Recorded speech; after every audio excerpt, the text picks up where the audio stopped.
तो मेरे पास second option UPSC का ही था।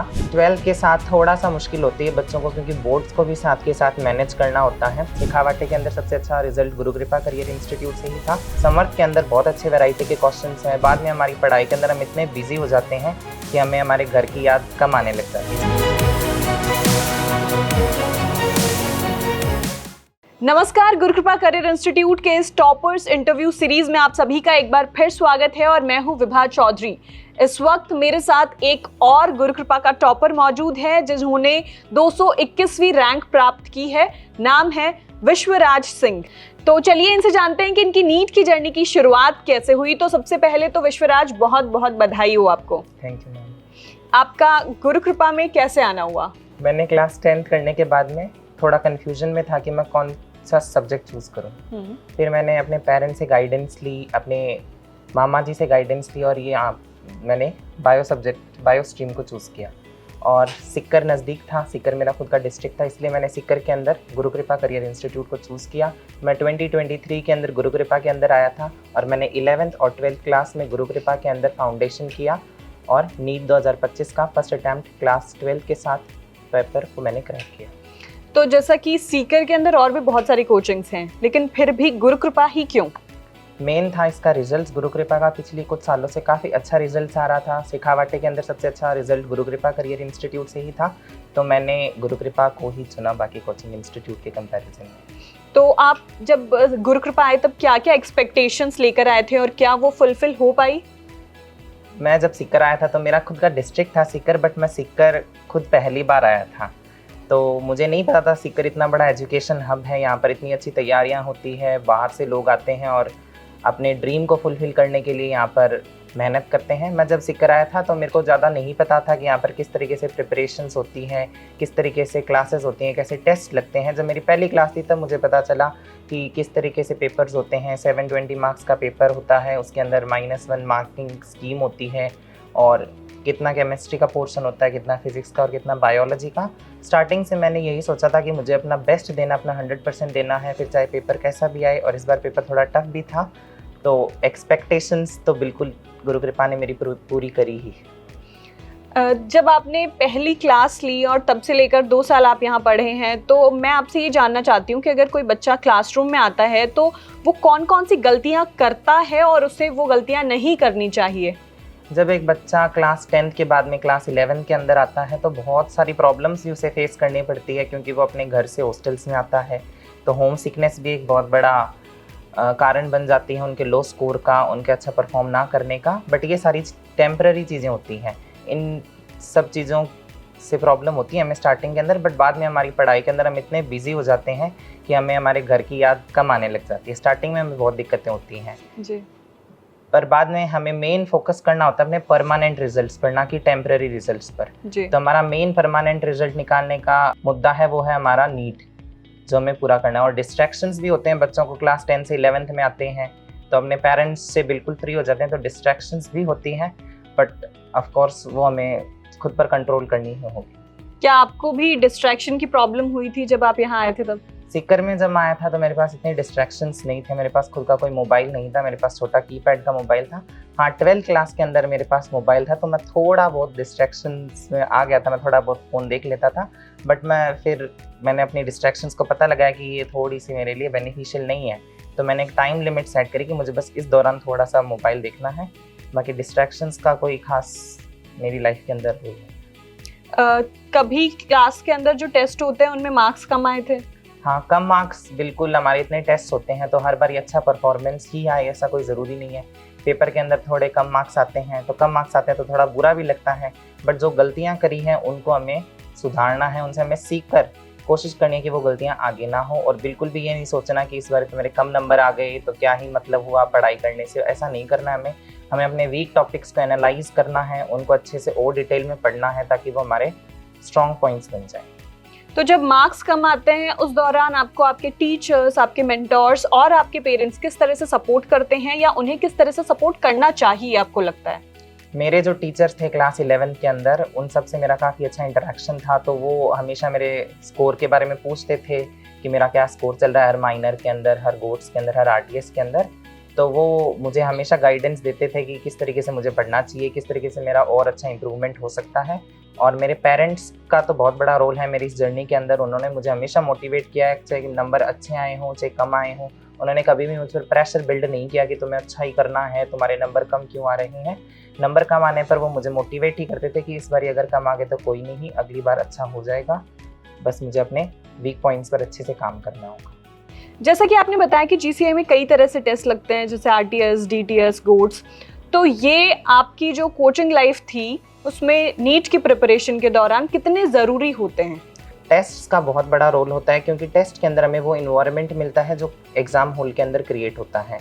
टेस्ट्स के अंदर हमारे स्कोर से हमें पता चलता है कि हम कहाँ स्टैंड करते हैं, हमारा कितना स्कोर चल रहा है, हमारे कौन से टॉपिक्स वीक्स हैं, हमें किन पर और ज़्यादा फोकस करना होगा। और अगर हमारे टेस्ट्स में रैंक्स अगर हम देखते हैं तो हमें कंपटीशन का माहौल क्रिएट होता है, तो हमें भी फील होता है कि हमें और अच्छा करना होगा। तो टेस्ट का बहुत इंपॉर्टेंट रोल होता है। और जो आपको यहाँ पे मॉड्यूल्स और समर्थ मिलती हैं, उनका आपके नीट के जो रिजल्ट होता है उसमें क्या इम्पैक्ट पड़ता है? इनका भी बहुत बड़ा रोल होता है। हमारे मॉड्यूल्स के अंदर काफ़ी सारे क्वेश्चंस होते हैं, तो क्वेश्चन प्रैक्टिस भी एक बहुत इंपॉर्टेंट रोल प्ले करती है। फिजिक्स और केमिस्ट्री के अंदर क्वेश्चन प्रैक्टिस बहुत इंपॉर्टेंट होते हैं। साथ में बच्चे जो होते हैं वो बायो के अंदर क्वेश्चन प्रैक्टिस कम करते हैं, तो बायो के अंदर भी क्वेश्चन प्रैक्टिस करना बहुत इंपॉर्टेंट है। NCERT की कुछ लाइन्स होती हैं जिनको हम स्किप कर देते हैं या फिर उन पर इतना ज़्यादा फोकस नहीं डालते हैं कि ये तो ऐसी ही लाइन है। वो हमें टेस्ट के और मॉड्यूल के अंदर जो क्वेश्चंस होते हैं उनके अंदर क्वेश्चन से हमें पता चलते हैं कि इस लाइन का भी बहुत इंपॉर्टेंट रोल है, इससे भी क्वेश्चन बन सकता है। तो मॉड्यूल के अंदर जो क्वेश्चंस होते हैं, समर्थ के अंदर बहुत अच्छे वैरायटी के क्वेश्चंस हैं, बहुत डिफरेंट वैरायटी के क्वेश्चंस हैं। तो क्वेश्चन प्रैक्टिस से हमें अलग अलग वैरायटीज़ के क्वेश्चंस करने को मिलेंगे, जिससे अगर कोई नया क्वेश्चन आएगा तो हम घबराएंगे नहीं और उसको भी अटैम्प्ट कर पाएंगे। आपका सबसे वीक और सबसे स्ट्रॉन्ग सब्जेक्ट कौन सा था? मेरा स्ट्रॉन्ग सब्जेक्ट तो बायोलॉजी ही था। बायो मुझे स्टार्टिंग से ही बड़ी अच्छी लगती थी, इसीलिए मैंने बायोलॉजी स्ट्रीम को चूज़ किया था। टफ सब्जेक्ट की अगर मैं बात करूँ तो फिज़िक्स मुझे स्टार्टिंग से थोड़ी सी चैलेंजिंग लगती थी, बट फिर से मैंने क्वेश्चन प्रैक्टिस किया तो फिज़िक्स भी मुझे फिर धीरे धीरे ईजी लगने लग गई। और जबकि इस बार तो क्वेश्चन पेपर में सबसे टफ ही फिजिक्स का पार्ट आया है। फिजिक्स का पोर्शन इस बार काफ़ी टफ था, बट मैं थोड़ा पैनिक भी कर गया था उस दौरान। फिजिक्स का पोर्शन देखकर मैं हमेशा सेकंड नंबर पर फिजिक्स अटैम्प्ट करता हूँ बायो के बाद में, तो मैंने फिजिक्स ही अटैम्प्ट करी थी सेकंड नंबर पर। तो क्वेश्चन देखकर मैं भी थोड़ा सा हिल तो गया था उस समय पर, बट मैंने अपना कॉन्फिडेंस लूज़ नहीं किया और एक बारी मैं केमिस्ट्री पर स्किप कर गया फिजिक्स से। तो फिर मैंने केमिस्ट्री कंप्लीट कर ली थी और फिर मैं फिजिक्स पर आया। फिजिक्स में कुछ क्वेश्चंस थे जो मुझसे नहीं हुए थे, बट जो क्वेश्चंस मुझसे हो रहे थे सबसे पहले मैंने उन्हें अटैम्प्ट किया और बाकी क्वेश्चंस को भी ट्राई करने की कोशिश करी। पढ़ाई के दौरान सुबह से लेके आई थिंक 6 घंटे की यहाँ पे क्लासेस होती हैं डेली, तो उन क्लासेस के बाद में सेल्फ स्टडी को कैसे मैनेज किया? तो क्लासेस 6 घंटे कंप्लीट होने के बाद में अगर मेरा सुबह का बैच होता था तो मैं दोपहर के अंदर 1 से 2 बजे पर रेस्ट कर लेता था, थोड़ा सा खाना कर और फिर मैं पढ़ने बैठता था। तो मैं अपने टाइम स्लॉट्स लेकर बैठता था कि मुझे इस दौरान पर फिजिक्स पढ़नी है, इस दौरान केमिस्ट्री पढ़नी है, इस दौरान बायोलॉजी पढ़नी है। तो मेरे पास कम से कम 6 से 7 घंटे निकल जाते थे सेल्फ स्टडी करने के लिए जी। और अगर मेरा शाम को बैच होता था तो मेरा शाम को बैच होने पर मैं शाम को 8:30 बजे मेरी कोचिंग ख़त्म होती थी। उसके बाद में मैं घर पर आता था और खाना खाकर मैं थोड़ा सा रेस्ट कर थोड़ा बहुत पढ़ाई करता था और फिर अपना ज़्यादातर टाइम सुबह देता था सेल्फ स्टडी के लिए। ओके। आपका सिलेक्शन 12th के साथ हुआ है। 12th के दौरान बोर्ड्स का भी प्रेशर रहता है, तो उस दौरान जो स्ट्रेस था वो आपने कैसे मैनेज किया? 12th के साथ थोड़ा सा मुश्किल होती है बच्चों को, क्योंकि बोर्ड्स को भी साथ के साथ मैनेज करना होता है।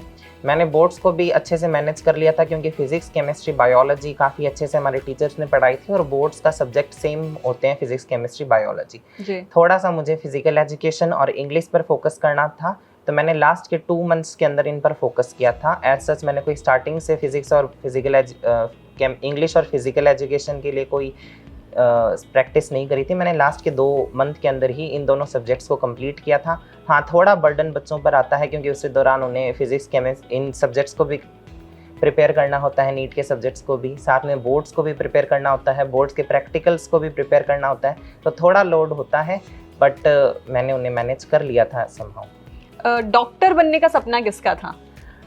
मैं जब 10th क्लास में था तो मैं काफ़ी कंफ्यूज था कि मैं यूपीएससी स्ट्रीम को चूज़ करूं या फिर नीट स्ट्रीम को चूज़ करूं, पर मैंने फिर नीट स्ट्रीम को ही चूज़ किया, बिकॉज मैं समझता हूं कि डॉक्टरी एक बहुत ही नोबल प्रोफेशन है और इस प्रोफेशन के अंदर जो हमें फीलिंग मिलती है संतुष्टि की, वो और किसी प्रोफेशन में नहीं मिलती। अगर आपके पास डॉक्टर बनने का ऑप्शन नहीं होता तब आप क्या चुनते? तो मेरे पास सेकंड ऑप्शन यूपीएससी का ही था, तो मैं आईएएस की ही तैयारी करना सोचता। गुरु कृपा में आपको सबसे अच्छी एक चीज़ कौन सी लगी? गुरु कृपा का जो स्टाफ है, जो डिपार्टमेंट है, वो काफ़ी अच्छा है। गुरु कृपा का बहुत ही सपोर्टिंग स्टाफ है, मेंटोर्स, टीचर्स और हमारे डायरेक्टर सर, सब ने बहुत सपोर्ट किया है। तो गुरु कृपा का जो मैनेजमेंट सिस्टम है वो सबसे बढ़िया मुझे लगा। आपके जो आने वाले जूनियर स्टूडेंट्स हैं गुरु कृपा के अंदर, उनको आप क्या मैसेज देना चाहोगे? मैं अपने जूनियर्स को बस यही कहना चाहूँगा कि चीज़ें थोड़ी टफ हो सकती है, थोड़ी मुश्किल हो सकती है, लेकिन इम्पॉसिबल नहीं है। तो हमें बस कंसिस्टेंट, कॉन्फिडेंट, काम रहना है और हम अपने सपने को बिल्कुल अचीव कर सकते हैं। नीट 2025 का जो इस बार पेपर लगा है वो अब तक के इतिहास का सबसे टफ पेपर हुआ था, तो उसको कैसे मैनेज किया? बहुत सुना है कि बहुत लेंदी पेपर भी था, तो कैसे आपने अटेम्प्ट किया उसको? 4 मई को नीट 2025 का पेपर था। पेपर से पहले मैं बिल्कुल खुश था कि मेरा पेपर काफ़ी अच्छा होने वाला है, पेपर काफ़ी ईजी आएगा। मैं यही सोच के गया था कि मैं जो भी पढ़ के गया हूँ वो बिल्कुल वही आने वाला है, मैं सारे क्वेश्चंस अटैम्प्ट कर पाऊंगा और मेरा पेपर सबसे अच्छा होने वाला है, मैंने यही सोचा था। मैं जब एग्ज़ाम हॉल में गया तो मेरे को बिल्कुल भी पेपर मिलने से पहले स्ट्रेस नहीं हो रहा था कि आज तो मेन पेपर है, कैसा पेपर आएगा। मैं बिल्कुल नॉर्मल था, सब कुछ बिल्कुल नॉर्मल चल रहा था। मेरे इन्विजिलेटर भी काफ़ी सपोर्टिंग थे। तो पेपर जब मिला तो मुझे पेपर मिलने के बाद में भी यही महसूस हो रहा था कि पेपर ईजी ही आएगा। जब मैंने पेपर ओपन करी तो हमेशा मैं कन्वेंशनल मेथड ही फॉलो करता था। मैं पहले बायोलॉजी पर गया और बायोलॉजी के 90 क्वेश्चंस होते हैं, तो मेरे को स्टार्टिंग से ये पता था कि 90 में से 2-3 क्वेश्चंस ऐसे हो सकते हैं जहाँ पर मैं अटक जाऊँ। तो उस चीज़ के लिए मैं तैयार था बिल्कुल कि अगर 2-3 क्वेश्चंस इधर उधर होते हैं तो कोई बड़ी बात नहीं है, बाकी मैं पेपर अटैम्प्ट कर दूंगा। तो बायोलॉजी टफ नहीं थी, लेंदी ज़रूर थी, तो बायोलॉजी को मैंने अटैम्प्ट कर दिया था और एज सच वही 2-3 क्वेश्चन थे जिन पर मैं अटक गया था, उन पर मैंने सर्कल मार्क कर दिया और मैं फिर फिजिक्स करने पर चला गया। मैं सेकंड नंबर पर फिजिक्स अटैम्प्ट करता हूँ। मैंने फिजिक्स अटैम्प्ट करी तो मेरे कोड 47 था पेपर का। तो मैंने जब फिजिक्स अटैम्प्ट करी तो मेरे स्टार्टिंग के क्वेश्चंस मुझसे हो रहे थे, तो मैंने सोचा फिजिक्स भी इजी ही आई है, ऐसा कोई टफ नहीं आई है।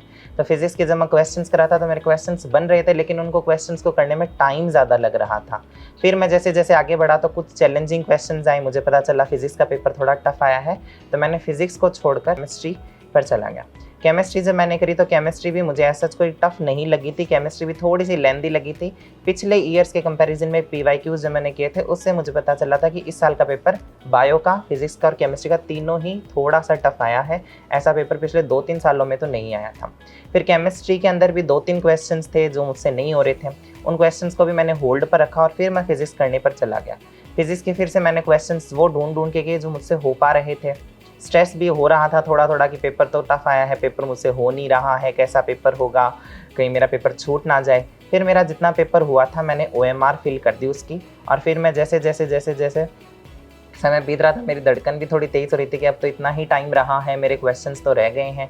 तो फिर मुझसे जितना भी पेपर हुआ मैंने वो पेपर अटैम्प्ट करने की पूरी कोशिश की। हाँ, पेपर होने के बाद में मैं बहुत स्ट्रेस में था कि मेरा पेपर बिल्कुल भी अच्छा नहीं हुआ है, मेरा तो इस साल सिलेक्शन ही नहीं हो पाएगा, क्योंकि मैं इस साल के पेपर को नीट 2024 से कंपेयर कर रहा था और उस हिसाब से मेरे को लग रहा था कि मेरा इस साल सिलेक्शन नहीं होगा।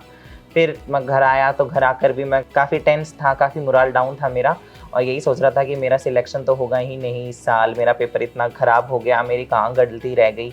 तो काफ़ी दिक्कतें हो रही थी। फिर मैंने अपने मेंटोर सर को फ़ोन किया, उनसे बात करी तो उन्होंने बताया कि सबका ही पेपर थोड़ा ख़राब हुआ है, सिर्फ तुम्हारा नहीं हुआ है। तो मुझे थोड़ा सा हल्का फील हुआ। फिर 1-2 दिन बाद में मुझे इधर उधर से पता चला, हर कोचिंग इंस्टीट्यूट से पता चला कि सबका पेपर काफ़ी हल्का ही हुआ, इस बार बच्चों का बहुत अच्छा पेपर नहीं हुआ है। और रिज़ल्ट जब आया तो रिज़ल्ट तो बिल्कुल अनएक्सपेक्टेड था। मैं सोच रहा था कि मेरी टॉप 1000 के अंदर रैंक आ जाए वो बहुत है, बट जब मैंने रिज़ल्ट खोला तो मेरे 631 मार्क्स थे, जो कि मैंने पहले से कैलकुलेट कर रखे थे। रैंक बिल्कुल अनएक्सपेक्टेड थी, मेरी 221 रैंक आई थी, जो कि मेरी एक्सपेक्टेड रैंक से तो बहुत अच्छी थी।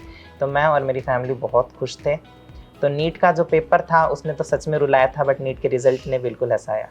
तो अब आपकी ड्रीम कॉलेज कौन सी है और आपको किस सब्जेक्ट के अंदर स्पेशलाइजेशन करना है? ड्रीम कॉलेज तो हर बच्चे का एम्स दिल्ली ही होता है, बट मुझे एम्स दिल्ली नहीं मिल पाएगा इस साल, तो मैं एम्स जोधपुर जाने के सोच रहा हूँ। और कौन सी स्ट्रीम में स्पेशलाइजेशन करेंगे?